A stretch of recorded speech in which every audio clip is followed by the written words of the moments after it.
Hello students, আমার নাম সুরজিৎ। তোমরা দেখছো মাইক্রোওয়ার্ল্ড। 23 তে কাট অফ ছিল তোমার 123.5। তার মানে তোমরা জেনারেলের যে কাট অফ এর একটা আইডিয়া পাচ্ছ যে মোটামুটি তোমার গোল্ডেন স্কোর লাস্ট 4 ইয়ার্স এ কাট অফ জেনারেলের জন্য 130+।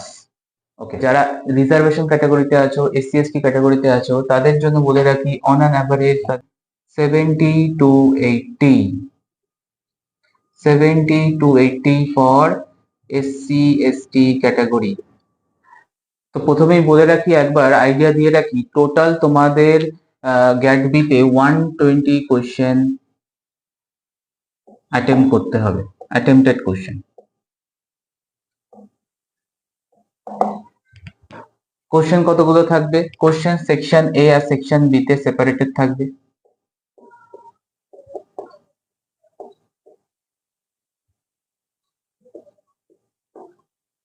সেকশন এ তে 60 কোয়েশ্চেন থাকবে। সেকশন বি তে টোটাল কোয়েশ্চেন থাকবে, টোটাল কোয়েশ্চেন 100, বাট অ্যাটেম্প করতে হবে তোমাকে out of 100 60। So 60 + 60 total attempted question তোমাকে করতে হবে 120 কোয়েশ্চেন।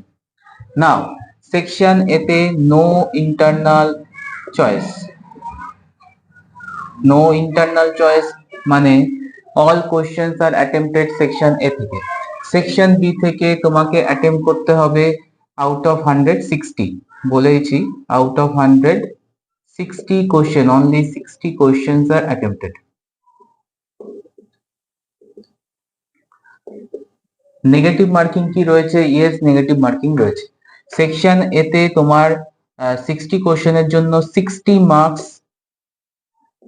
মানে পার কোশ্চেন হচ্ছে 1 marks per question.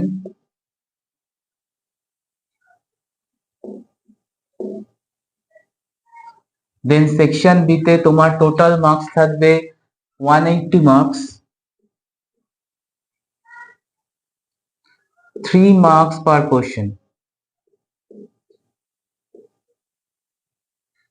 Negative marking রয়েছে।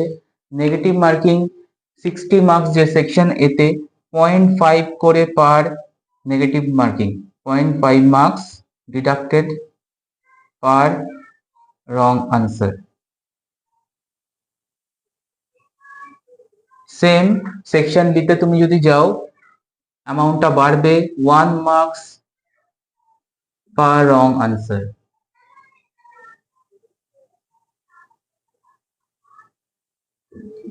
তো ক্লিয়ারলি বুঝতে পারছো এখানে যে ব্যাপারটা হবে, এক্সাম ক্লিয়ার করার চান্স তাদেরই বেশি যারা রং আনসার করবে। ঠিক আছে, কোশ্চেন তো অনেক রকমের থাকবে, অনেক কোশ্চেন থাকবে, অ্যাভেলেবেল থাকবে, বাট তোমাকে চুজ করতে হবে। টাইম কতটা রয়েছে? টোটাল টাইম 120 কোশ্চেন করার জন্য 3 আওয়ার 180 মিনিট। তো 3 hour enough time to pick from section B thoroughly and wisely. তো আমরা যেটা টার্গেট করব 120+ স্কোর করার জন্য, আমরা যে টার্গেটটা করব সেকশন বি কে নিয়ে। কারণ সেকশন বিতেই তোমাদের যেটা রয়েছে, সেকশন বিতে যা সিলেবাস, সেকশন বিতে তোমার 3 ইয়ার্স এর honours syllabus.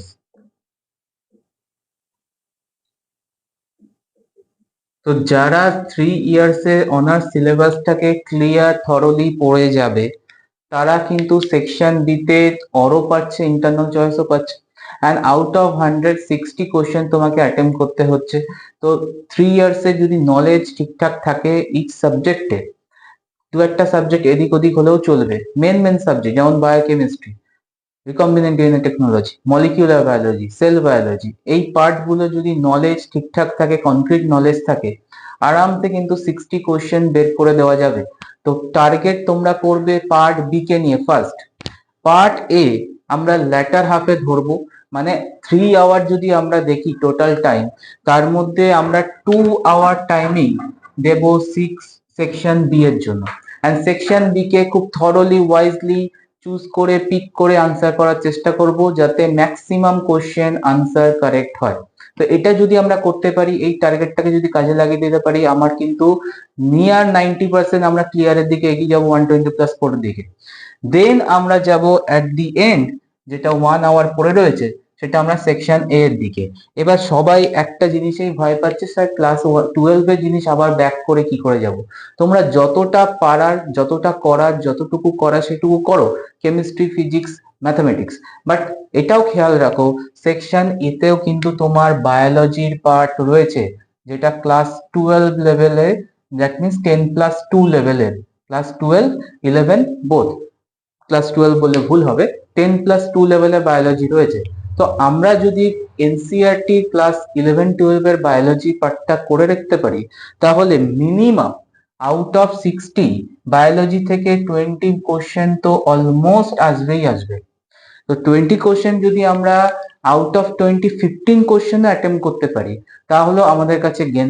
And physics, chemistry, mathematics এখান থেকে যতটা আমরা করে যাব, তার থেকে যদি আমরা 10 to 15 কোশ্চেনও করতে পারি, দ্যাটস এনাফ, দ্যাটস এনাফ। তো আমরা টার্গেট করব সেকশন বি। সেকশন বিতে আউট অফ 60 আমরা টার্গেট করব 50+ কোশ্চেনকে কারেক্ট করার। 50+ কোশ্চেন যদি কারেক্ট হয়ে যায়, তোমার দেখো তোমার ওখানেই 150 মার্কস অ্যাসিওর হয়ে যাচ্ছে।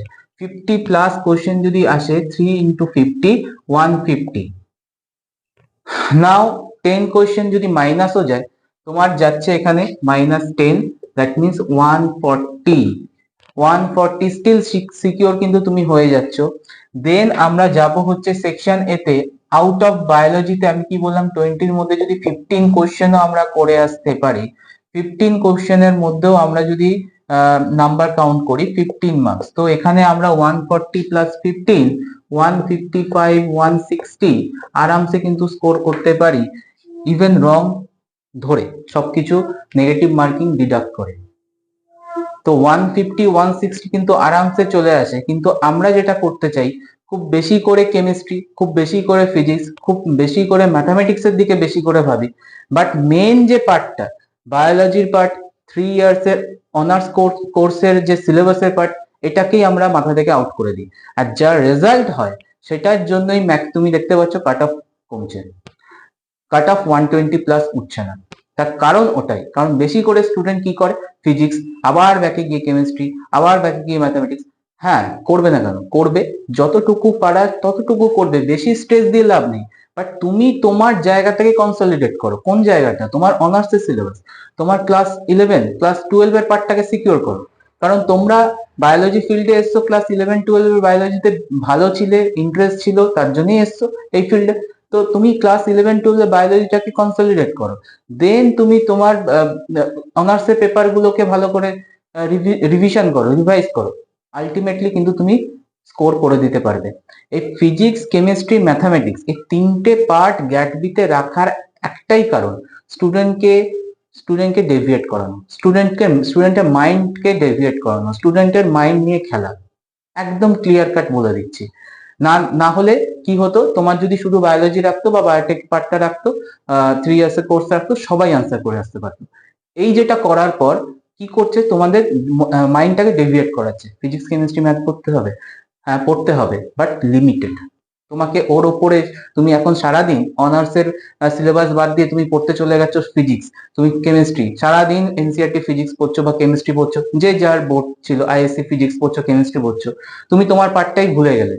দেন প্রবলেমটা শুরু হয়, কারণ তোমার পার্ট থেকে যখন কোশ্চেন আসবে, তুমি অ্যাটেম্প করতে পারবে না, অর অ্যাটেম্প করলেও সেটা ভুল হচ্ছে, ম্যাক্সিমাম ভুল হচ্ছে, রং আনসার করে আসছো, তার জন্য নাম্বার ডিডাক্ট হচ্ছে, নাম্বার স্কোর অটোমেটিক্যালি কমে যাচ্ছে।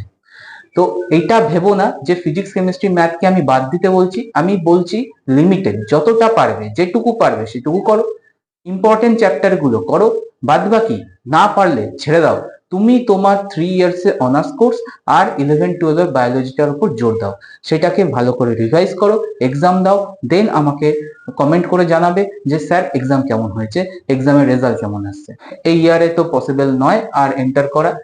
যারা নেক্সট নেক্সট ইয়ারে এক্সাম দেবে, যারা এখন তোমরা 4th সেমিস্টারে পড়ছো, তাদের জন্য বলে রাখি, খুব শীঘ্রই তোমার গ্যাট বি এক্সামের বা এই কম্পিটিটিভ এক্সামের জন্য লঞ্চ করব, যারা 1 ইয়ার ধরে প্রিপারেশন নেবে, অ্যান্ড 1 ইয়ার ধরে প্রিপারেশন নিয়ে এক্সামটাকে ক্লিয়ার করবে, গ্র্যাপে আনবে। আমি এখানে ক্র্যাশ কোর্স লঞ্চ করেছি, যেটা জাস্ট ফর শর্ট পিরিয়ড টাইমের জন্য কুইক রিভিশনে। আর যেটা 1 ইয়ার কোর্সে হবে সেখানে কিন্তু কমপ্লিটলি ধরে ধরে সমস্ত কিছুকে বোঝানো হবে, পড়ানো হবে। তো চলো বাই, দেখা হচ্ছে নেক্সট কোনো ভিডিওতে। Till then tata.